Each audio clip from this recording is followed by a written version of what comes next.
Hello, my name is Megs Reynolds, and I am the Executive Director for the Do More Agriculture Foundation. This is part of our Talk It Out series, and this month we're looking at different ways that people can access support. Joining me today is Janet Thorason, and Janet, I'm going to hand things over to you to let you further introduce yourself and the organization Okay. you work with. Okay, well, my name is Jan Thorson, and I am the Executive Director of Mobile Crisis Services in Regina. We are the home of the Farm Stress Line in Saskatchewan. So, amongst the other things we do, we run a 24-hour helpline for people in the farming and rural communities who may want to call about whatever issue they have. I love that you said whatever issue they have, because that Mhm, really segues into, so often we hear the term crisis line, and I mhm. think we make our own assumptions as to what defines a crisis, and then we're quick to say, well, I'm not there yet. So Exactly. when can someone use it? When should they use it? Who can access it? We're available to everybody. Anyone can call about any issue they have. You don't have to wait for a crisis. You can just call because you're feeling a little bit sad or lonely or depressed and you're not quite sure where that's coming from. You may know someone who you're concerned about, that you may be seeing some things in them that are concerning you. Just call and chat. You can direct the conversation with the counselor and we'll try to get whatever help we need. And it may be just as simple as a 15-minute chat on the phone is enough to set people back on their path, or it may be more, and we can provide that too. hmm And sometimes we feel like we have things to get off our chest, like to have the weight and the stress and the things, just there, and we need to somehow release that, but we don't want to talk to our spouse about it because we're worried Right? about upsetting them, or we're worried about making them more worried.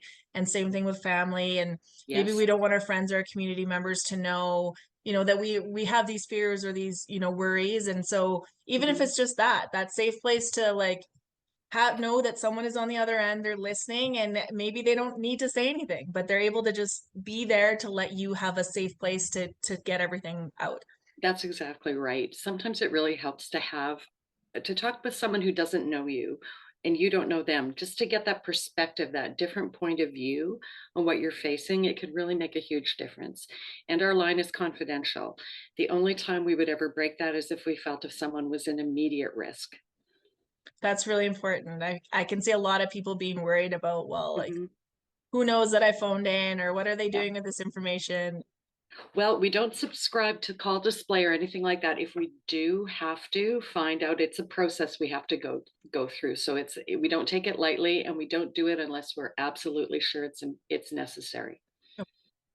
When someone, first makes that call, what can they expect as far as Mhm. like, how does, the person pick up, and do they ask Right. questions, or what does that look? All our staff here are trained counselors, and generally they'll start by saying, "Hi, it's the Farm Stress Line. How can I help you?" Whatever the person who's calling brings up, we'll try to build on that and ask some questions to get a sense of where they are, what's happening right now. And generally, once people start to feel comfortable talking to that person, they'll start to expand and get to the root of what's happening. It's amazing how well it works. Once people feel they have permission to talk, and our staff are very good at pulling those things out of people, and I hope making them feel comfortable. I think if someone keeps sharing, that's a sign that they're comfortable, right? It Absolutely. can take a lot to make that call and to start a Hmm. conversation, and to continue that. Yep. I'm guessing because you guys are specific, like that farm and rural support line, that when, if I'm going to make a call, I can expect that person to have an understanding of what it's like to be farming and what it's like to be in rural communities. Most of our staff have well, it's Saskatchewan. Most of Yeah. us have some background with the rural communities. That's not to say everyone does, but we provide a lot of training so that people can understand that there are some very specific issues in the farming community that we wouldn't necessarily see in an urban setting. I'm sure too, just as, when you're there, and you're working and you're having calls, that you're constantly learning as well from the conversations that you're having. Absolutely. Sometimes it feels like we get more out of it than the clients do.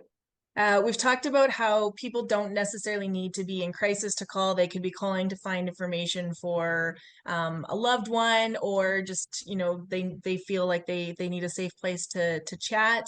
Mhm. But if, what if someone is in crisis? what does that maybe look like for them or for someone Right. else if we're there being the observer and worried about that person? Well, I think if we get the sense that someone is in real a true crisis, and crisis is very subjective. I mean, your crisis is not my crisis, but if we get the sense someone is really struggling and could possibly be thinking of self-harm or something like that, we'll go through a risk assessment with them. And then we'll try to figure out what is the most speedy method to get them help right now. I mean, we're a phone line, we may not be close by. So we want to try to find out, are there family resources immediately available? Would they allow us to speak to a family member so we could say, hey, this is what's happening. What can we do to safety plan for this person to get them to that next point of care? So, we certainly would go through a process with that person and try to find the most immediate.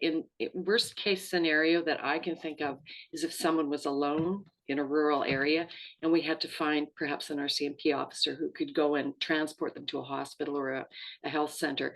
We would stay on the line with that person. We would not let them go. We'd want to be sure that there was a second party out there since we're not able to be there. If they were close enough to the city, we might go ourselves. But Oh, really?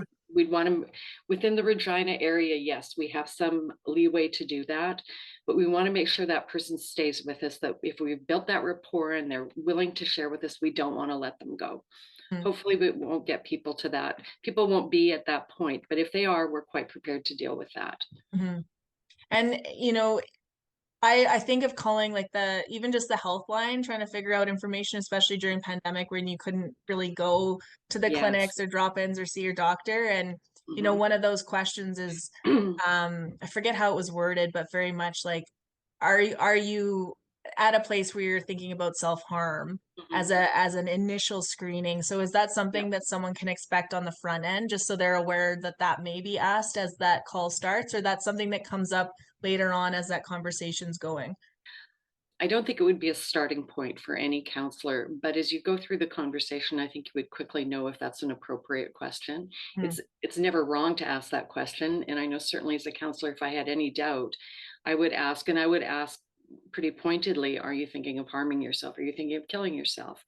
Because at least my experience as a counselor has been is if you identify it as what it is directly, people will respond to that. And quite often they'll say, yes, yes, I am.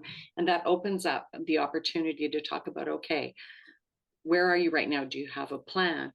Who's there with you? All those things that you can do to keep that person safe, to get them to where they need to be 100% safe until they get through the crisis. And I think that's important, for anyone watching this to know as well, Hmm. that there there is fear around Hmm. asking someone that question. That's a Yes. hard question. There's, you know, fear around maybe upsetting that person. And I ran a workshop today and I had an individual ask, like, well, I don't know if I'm comfortable coming out and asking, are you contemplating suicide? Is there a way that I could kind of, a softer approach? Right. And, I said, well, it's really important that you ask a question. Like, if that's where you are worried that that person is, it's really important that you ask that question. And you're not going to introduce that thought process into their head. Like, Right. you're not going to start them on that thought process by bringing it up. Just a little segue. When I was in high school, we had 3 suicides in my school. And that was in the late 1970s. The intervention we got was we were told and told not to discuss it.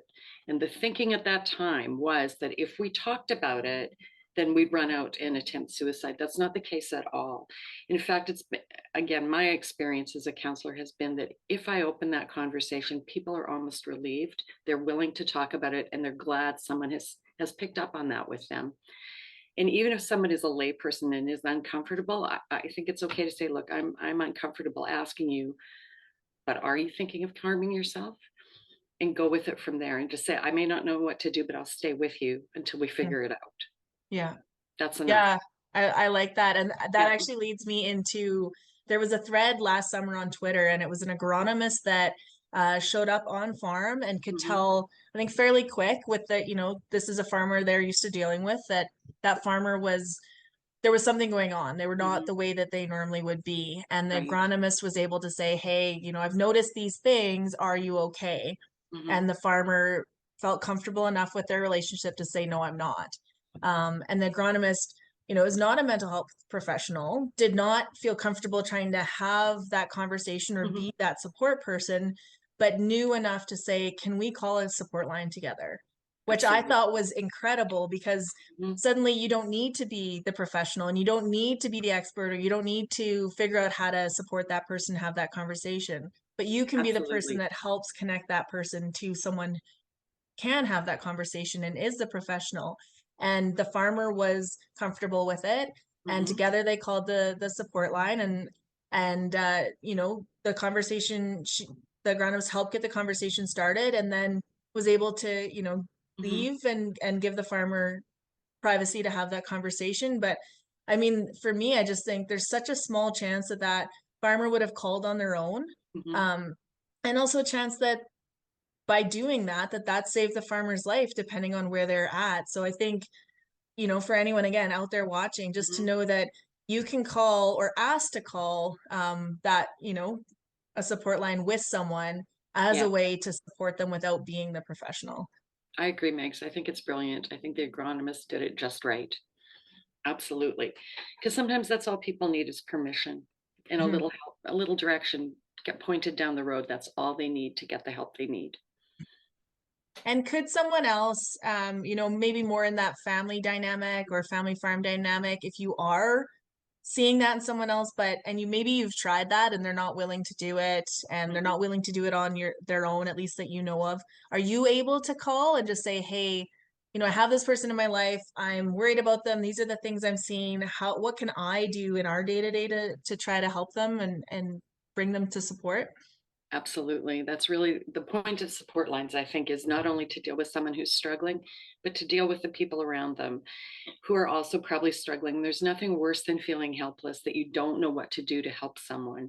So, yes, if you're a family member, a friend, a concerned colleague, call us anytime. We're happy to have that talk with you. I think we all want to try to fix something and we don't know how to fix it. But Mhm. that's a way to, I mean, you're not going to fix it, but you're going to help, right? You're going to be able to help by at least having more information.